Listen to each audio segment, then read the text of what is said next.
Hey everyone, today I just wanted to just share something quick with you.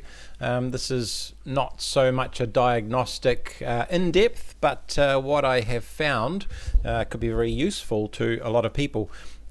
This is for a Nissan Skyline G37 model where the fuel gauge will read incorrectly. It may be okay full, but if it gets down to about a quarter tank in this particular instance, it wouldn't drop any lower and the fuel would run out and the car would die, but it would still show about a quarter tank. So I managed to find the service manual. It sort of threw me off a little bit, but this is where I ended up.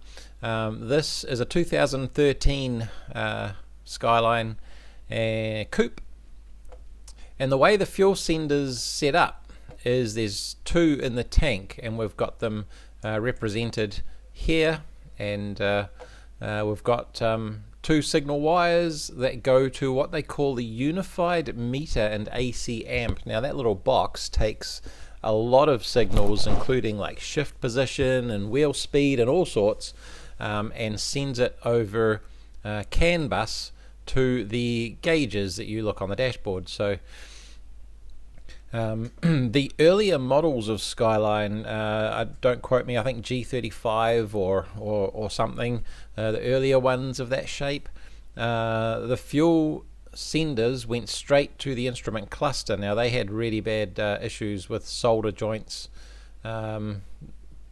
being affected by heat cycles from the sun, I guess, and yeah, definitely is a known issue there.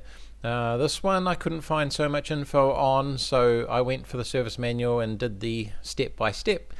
Not that it's laid out. Oh, there is a step-by-step laid out. I suppose you could work through it, but anyway, I went hunting for this unified meter and AC amp, and where is it? Well, let's have a look. Somewhere hidden in the center console around where the radio is. It actually sits just above the CD mechanism.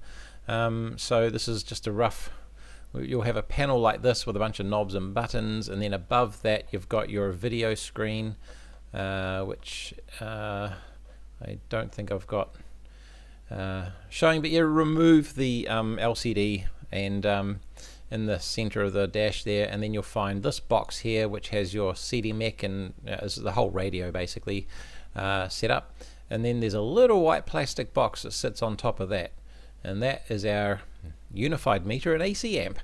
So I ripped that out, and now we'll shoot over to the microscope and show you what I found.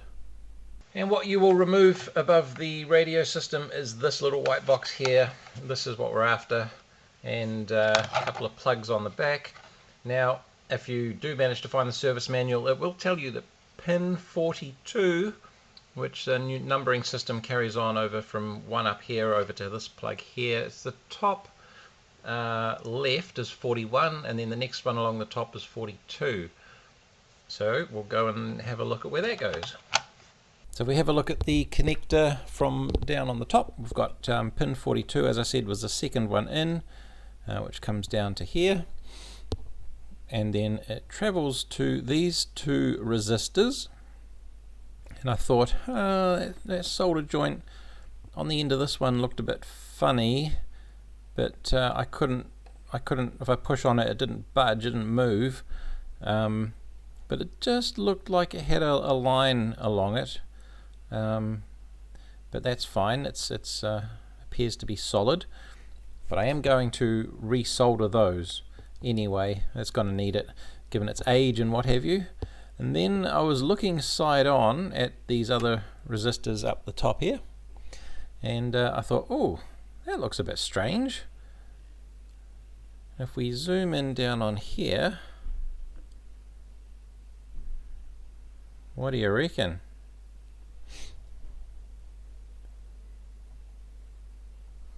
That, which is a little hard to see on camera by the look of it, I'll get another angle, that is actually missing a whole heap of solder. It's almost like, for some reason, the chip has shifted down and moved away from its original pad. Can I get another angle on that perhaps? Yeah, you can sort of see there, there's a channel running right along underneath the edge of that resistor now. Like the whole thing's kind of pulled away and slid down, which is absolutely bizarre. I can't imagine this thing would get that hot. It's a bit worrying if it does, but there's no signs of discoloration like it has. It's just really weird.